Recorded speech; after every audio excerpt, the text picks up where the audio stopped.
Saudara-saudari terkasih, salve, salam sehat untuk kita semua. Dalam Injil hari ini dikisahkan tentang Yesus menyembuhkan seorang yang lumpuh. Orang lumpuh dan mereka yang menolongnya itu percaya pada Yesus dan mereka secara aktif bersandar padanya. Orang lumpuh dan teman-temannya itu beriman kepada Yesus karena mereka mengetahui Yesus. Mereka bukan sekadar baper atau terbawa perasaan dengan Yesus. Mereka percaya pada Yesus dan berusaha melakukan semua yang Yesus katakan. Dan ini masuk akal, karena mereka percaya Yesus dan mereka menjalankan nasihat Yesus. Mereka percaya bahwa kehidupan Allah ada di dalam diri mereka. Mereka tahu bahwa kepercayaan mereka benar, kepercayaan mereka akurat. Mereka percaya pada apa yang benar dan itu berfaedah bagi mereka. Mereka percaya bahwa Yesus adalah Putra Allah yang bisa mengampuni dosa dan mereka secara aktif bersandar padanya. Mereka tidak saja percaya, tapi mereka juga berserah dan menerapkannya. Mereka tidak saja percaya, tapi juga bertindak dengan melakukan sesuatu. Mereka membawa sesamanya yang lumpuh itu di atas tempat tidur. Tidak hanya itu, mereka membongkar atap rumah dan menurunkan sesama mereka yang lumpuh itu tepat di depan Yesus. Yesus melihat mereka ada perubahan arah. Mereka berbalik dari hidup yang egois dan berpusat pada diri dan berhala-berhala lainnya menjadi pusat dari segala sesuatu kepada hidup yang berpusat pada Allah. Sedangkan mereka dan segala sesuatu yang lain berada di bawah Allah. Mereka mulai menjalani hidup yang berbeda dari hidup yang sebelumnya mereka jalani. Yesus melihat iman mereka dan berkata, "Hai saudara, dosamu sudah diampuni. Kepadamu kukatakan, bangunlah, angkatlah tempat tidurmu, dan pulanglah ke rumahmu." Lihat, yang menyelamatkan orang lumpuh itu bukan iman, tapi Yesus yang menyelamatkan orang lumpuh itu melalui iman. Yesus juga menekankan kebenaran bahwa di dunia ini Anak manusia, yaitu dirinya sendiri, berkuasa mengampuni dosa. Saudara-saudari terkasih, tak bisa disangkal bahwa buah dari iman adalah kasih. Orang beriman berarti orang yang memiliki kasih. Orang beriman tidak bisa tidak mengasihi. Orang beriman berarti orang yang suka menolong sesamanya. Orang beriman berarti orang bertanggung jawab atas keselamatan sesamanya. Orang bisa saja secara keliru mengartikan iman. Orang beriman bukan berarti dia memiliki iman buta atau kepercayaan yang tidak sesuai rasio, atau kepercayaan tanpa bukti, atau meninggalkan pikiran dan rasio, atau apa yang dia tahu. Tidak begitu. Iman yang benar bukanlah percaya tanpa pengetahuan. Iman semestinya butuh pengetahuan. Iman tanpa pengetahuan itu loncatan iman. Iman adalah pengetahuan yang dikerjakan. Iman tidak hanya butuh kepercayaan, tapi juga butuh tindakan. Iman butuh kepercayaan aktif. Kita tidak cukup untuk hanya percaya, kita perlu juga berserah. Dan ternyata berserah juga tidak cukup, kita harus menerapkannya. Saudara-saudari terkasih, apakah manusia diselamatkan oleh iman? Atau bisakah seseorang diselamatkan oleh iman? Tidak. Iman tidak bisa menyelamatkan siapapun, termasuk orang Kristen. Jika Anda mengambil langkah iman untuk percaya pada hal yang salah, iman Anda tidak berfaedah. Tidak peduli seberapa besar keyakinan Anda. Jika Anda memiliki iman yang tak tergoyahkan pada sesuatu yang ternyata salah, maka Anda memiliki pendapat yang tidak masuk akal yang tak tergoyahkan. Jika kita beriman pada sesuatu yang tidak benar, maka tidak ada yang bisa menyelamatkan kita. Tidak peduli betapa kuat atau tulus iman kita. Jelaslah di sini bahwa iman tidak pernah menyelamatkan kita. Yesuslah yang menyelamatkan kita melalui iman. Yesuslah yang menyelamatkan kita dan kita mencari Dia. Saudara-saudari terkasih, dalam kekristenan bukti dan rasio memang penting. Mendapatkan fakta yang benar adalah sesuatu yang menentukan.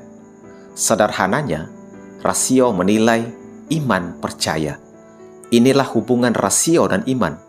Rasio membantu kita mengetahui apa yang sebenarnya, membawa pada kepercayaan yang akurat.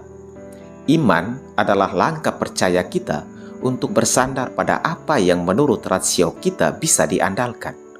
Maka, di satu sisi, kekristenan tidak didasarkan pada iman sama sekali. Tapi, kekristenan didasarkan pada pribadi yang kita imani, pada Yesus yang kita imani. Jika orang Kristen percaya bahwa Yesus bangkit dari kematian, tapi sebenarnya tidak, dan jika kepercayaan mereka pada kebangkitan Yesus itu berlawanan dengan fakta, maka iman mereka sia-sia. Orang beriman tidak bisa dipuji karena iman mereka yang buta, tapi harus dikasihani karena kebodohan mereka. Relasi antara iman dan fakta mungkin jadi alasan Yesus lebih banyak bicara tentang kebenaran daripada tentang percaya. Yesus ingin pengikutnya dikuduskan dalam kebenaran melalui firman Allah yang adalah kebenaran dan sebagainya. Yesus sendiri penuh dengan kebenaran, dan Dia sendiri yang berkata, "Akulah kebenaran." Jika detail-detail utama kisah Kristen tentang Yesus memang tidak benar, dan kita secara aktif percaya pada Yesus, maka tidak ada gunanya bagi kita. Kita bisa saja pergi ke gereja setiap minggu, tapi itu sia-sia. Kita hanya membuang-buang waktu kita. Tetapi tidak. Detail-detail kisah Kristen tentang Yesus memang benar, dan kita secara aktif percaya pada Yesus, maka ada faedahnya bagi kita. Dan setiap minggu kita ke gereja pun tidak sia-sia bagi kita. Saudara-saudari terkasih, orang Kristen kuno peduli dengan usaha mencari kebenaran. Mereka tahu perbedaan antara percaya sesuatu itu benar dan secara aktif bersandar pada apa yang mereka percayai.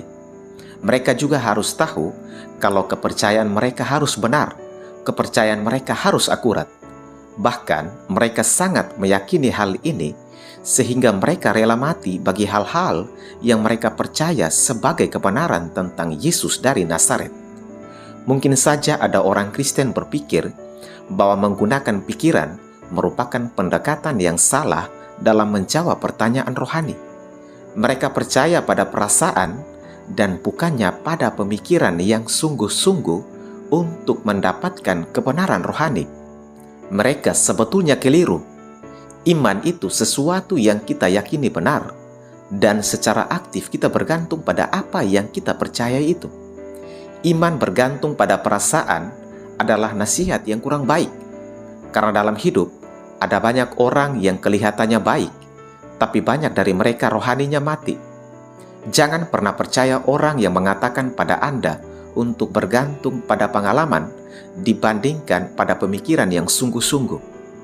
Memang perasaan juga penting buat hidup jadi indah, tapi pemikiran sungguh-sungguh, rasio membuat hidup jadi aman. Ketika kita percaya pada Yesus, ada hal lain yang terjadi pada saat yang sama. Langkah percaya ini menandai perubahan radikal dalam kesetiaan. Ada perubahan pikiran yang menghasilkan perubahan hati, yang menghasilkan perubahan arah. Inilah arti percaya dalam pengertian terbaiknya.